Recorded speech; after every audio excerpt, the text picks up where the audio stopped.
Yo, what's going on, people? It's your man, King Bishop. Oh, man. Checking back in. And so I always tell you guys, man, it's another day of orientation completed. And I am down here being an owner-operator, man. This is what happens. You end up needing service. My truck actually failed inspection at the company I'm going to, and one of the things was my driver side steer tire was below DOT regulations. It was under 2/32. Another issue I had was, I didn't know, but try to get it so y'all can see. There's 4 bolts here. 1, 2, 3, and 4 that hold the grill secure. And because the bolts had worn out, the rubber behind it, my grill was shaking, but little zip ties, and now the grill is solid. So I was able to take care of that. That didn't cost me any money. I already had some zip ties. I took care of that myself. I'll go and replace the little rubber grommets that go behind it when I can get back to an international dealership. Another issue I had, which made me fail, was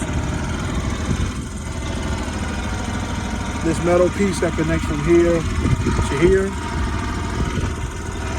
It was loose and hanging out, and I guess over the time that metal has stretched, and the rubber grommets that hold the screws in to keep that metal piece, which is the same as this one, show it to you.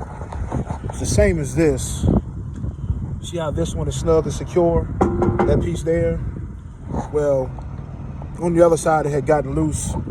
So I replaced the rubber grommets that go behind that. I still have that piece in the truck. I just took it off so that I can just go to international, and I'll fix that myself as well. So I've been learning, man, a lot of this stuff. If you take your time and do it yourself, man, you'll save yourself a lot of trouble. I need to fix this, do a better job with this. So unbeknownst to me, what I found out from forums, and I got stuff all in my eyes, pardon me, y'all, is that with internationals, these bump windows start to leak in water. This one was doing it bad, man. So I took some Flex Seal and tried to seal the window. I'm gonna show you. You can see it running down here. I'll get all that cleaned up with some acid, but all the way up, I did it all the way around. Tried to seal it back up.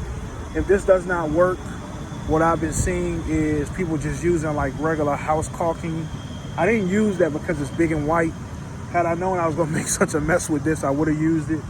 But I'll just use some caulking and go into the seals. The only other way to do it is to actually pull the window out and to reseal the window that way. I don't want to do that. That's a lot of work.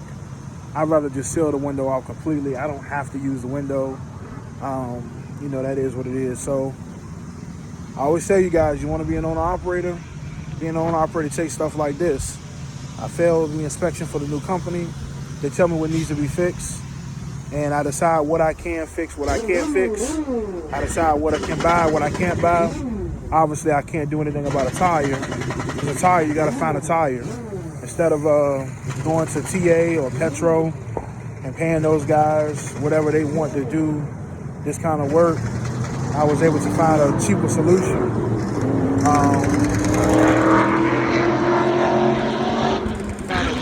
It's crazy out here. Found a cheaper solution. I'm actually in Memphis right now.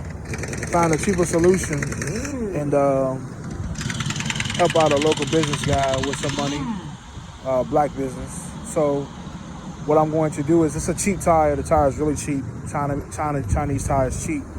But the reason why I did not go with a very expensive steer tire, very simple. If I were replacing both of them, I would have went with a better tire. I would have went back with the Michelin tires I had. But because I only needed to replace one right now, and I think I probably have a good maybe 20 or 30,000 miles out of my right steer, what I'm going to do is, when it's time to replace my front steer, I'm going to replace them both with good tires. You see what I'm saying? So that was the point of me doing that. I don't know if you can see now, the gentleman's getting me straight.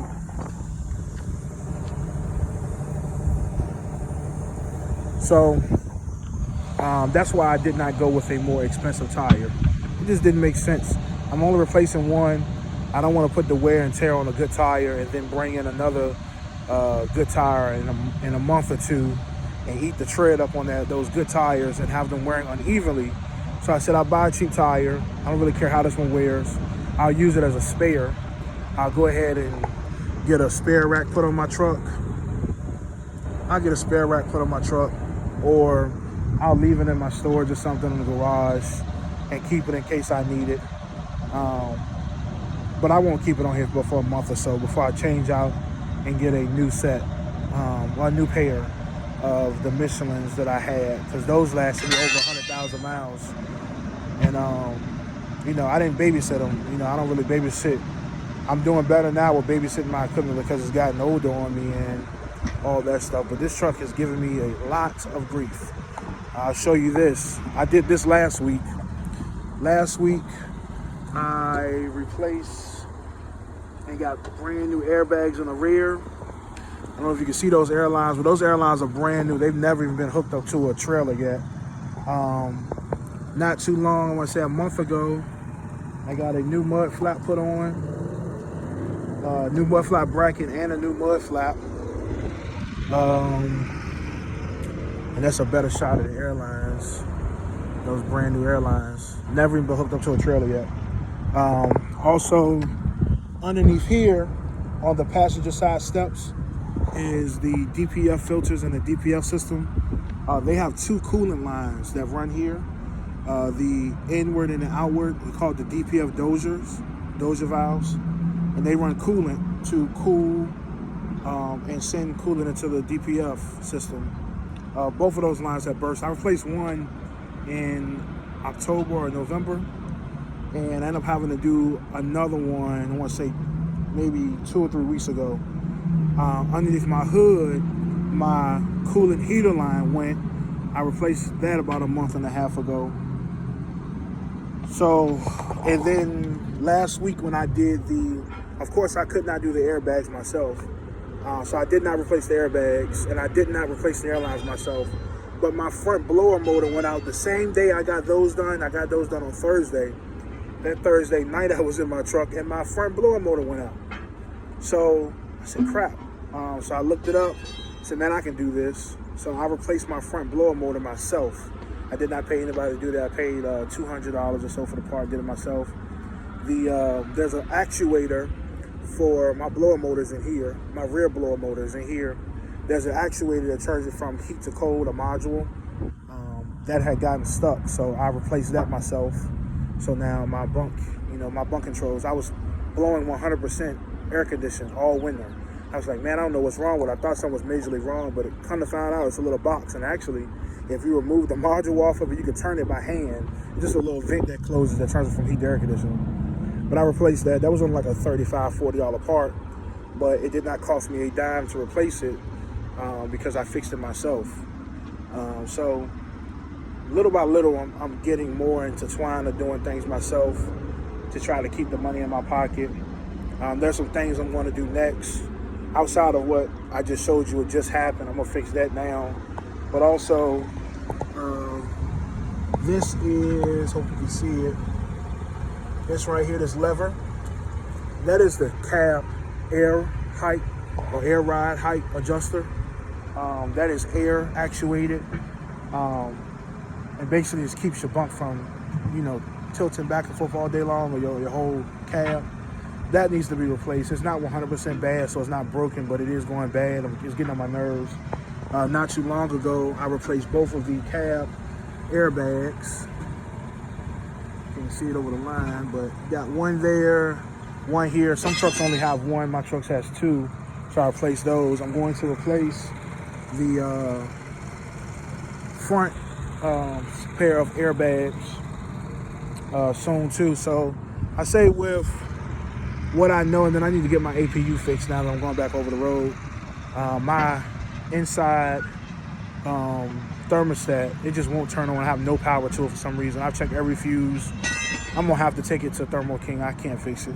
So with all I know that I have left to do, I probably have about $2,000 worth of work left, which sounds like a lot, but when I know I have easily over 30,000 in this truck. I mean, I spent $8,000 alone when the DPF filters went out with that whole ordeal and going through that whole system and all that stuff. So knowing that I only have $2,000 or so left to do is not very discouraging as most people would think. So I'm gonna get it done. I'll have it done before the summer gets here good, and then you know, hopefully the truck will be at 1,000% after that.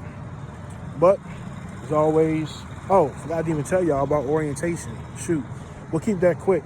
Orientation today was simple. We did watch some videos, did safety presentation, learn how to work their electronic logging system that they use over here, how to send and receive loads, and that was pretty much it, really. You know, not really much. I mean, we've been through as many orientations as I have. None of that stuff really is really detailed. It's the same stuff everywhere you go, presented a little differently. So we did that. Tomorrow I will have to come in the morning, get my truck. I don't have to get it re-inspected. I'll just show them I fixed the things that need to be fixed. And they will get the lettering done, install the E-Log, and I'll be good to go. So I'll let y'all know what happens tomorrow. Y'all be easy. Appreciate y'all. God bless.